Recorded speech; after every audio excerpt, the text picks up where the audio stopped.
It's 2:43 in the morning. You wake up to the sound of knocking. 3 slow, deliberate knocks echo through your tiny Moscow apartment. Your heart immediately starts racing because everyone in the Soviet Union knows the rule. If someone knocks on your door at this hour, it's almost never good news. You sit frozen in bed staring at the door. Maybe they'll go away, but the knocking comes again. 3 more heavy knocks. You slowly walk toward the door. Your hand hesitates over the handle. Then you open it. 2 men stand outside in long gray coats. Their expressions are calm, controlled, professional. One of them quietly shows a badge, the Committee for State Security. The KGB. Your stomach drops. You assume the worst: arrest, interrogation, prison, but the man simply looks at you and says something unexpected. "We'd like to talk. Because tonight the KGB isn't here to destroy your life, they're here to recruit you." And once you step inside the KGB, there's no turning back. This is your life inside the most feared intelligence organization of the Cold War. Level 1: The Informant. At the beginning, you're not really part of the KGB. You're just useful. The agency has millions of people like you scattered across the Soviet Union. Teachers. Factory workers, university students, office clerks. You continue living your normal life, but every now and then someone from the KGB asks to meet you, usually in a quiet cafe, sometimes in a park. They ask simple questions. Has anyone at work complained about the government? Do you know anyone who listens to Western radio? Has anyone been reading suspicious books? At first it felt small, harmless even, you're just passing along information, but then something strange happens. One of the coworkers you mentioned suddenly disappears. No goodbye, no explanation. His desk is empty the next day, no one talks about it. And that's when reality hits you. You're not just observing, you're helping the system eliminate enemies. Level 2: The Recruit. After several months of reports, the KGB calls you in again. This time the meeting is different. They already know everything about you, your family history, your political views, your personal weaknesses. Then they offer you something: a position, a career, a purpose. Joining the KGB means prestige, power, security, but it also means absolute loyalty.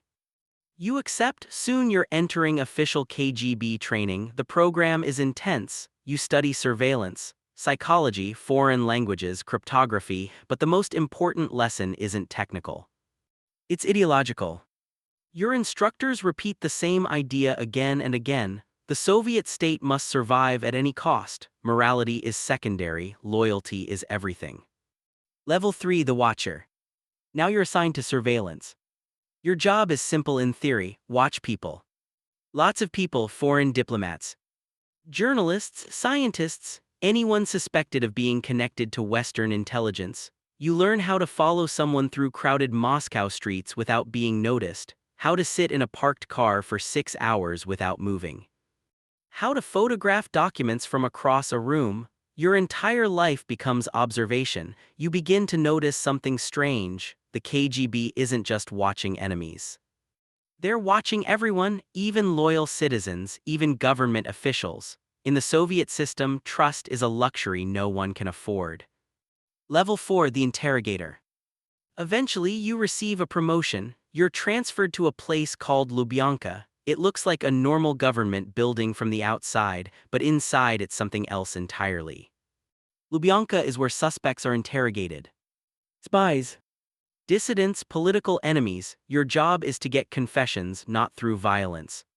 At least not directly. Instead you use pressure. You keep suspects awake for days. You isolate them from everyone they know. You make them believe resistance is pointless. Eventually most prisoners confess, even when they're innocent, because the system is designed to break people, and it works. Level 5: The Field Agent. Your next assignment takes you beyond Soviet borders. Now you're operating overseas. Your cover identity might be a diplomat, or a journalist, or a business representative. But behind that identity you're working as a spy. You recruit informants, steal classified documents, plant listening devices. You quickly discover a universal truth of espionage: everyone has a weakness. Money. Ego. Ideology. Fear. Find the weakness. Exploit it. That's how secrets are stolen. Level 6, the illegal. Now things become far more dangerous. You're no longer protected by diplomatic status. You're sent into the West under deep cover. This role is called an illegal. You assume a completely new identity. A new name. A new life. You might live in the United States for decades pretending to be an ordinary citizen. You get a job. Maybe start a family. Build friendships. But none of it is real. Behind the scenes, you're secretly transmitting information back to Moscow. If you're caught, the Soviet government will deny you exist. You're completely on your own. Level 7, the handler. At this level, you stop collecting intelligence yourself. Now you manage other spies. You run networks of agents across multiple countries. Scientists, military officers, government insiders. Your job is coordination. Secret meetings, dead drops, encrypted communications. But there's always a risk. One spy gets caught. One agent defects. Suddenly the entire network collapses. And when that happens, the KGB starts looking for someone to blame. Level 8, the hunter. Your new assignment is counterintelligence. You're no longer hunting foreign spies. You're hunting traitors inside your own agency. The CIA is constantly trying to infiltrate the KGB. So you investigate colleagues. Monitor their behavior. Search their apartments. Interrogate their families. Trust becomes impossible. Because anyone could be a double agent. Even the person sitting next to you at work. Level 9, the strategist. Now you're making decisions that affect entire countries. Operations are no longer small intelligence missions. They're geopolitical maneuvers. You help coordinate propaganda campaigns, disinformation operations, political manipulation. Your team spreads false stories to weaken Western governments.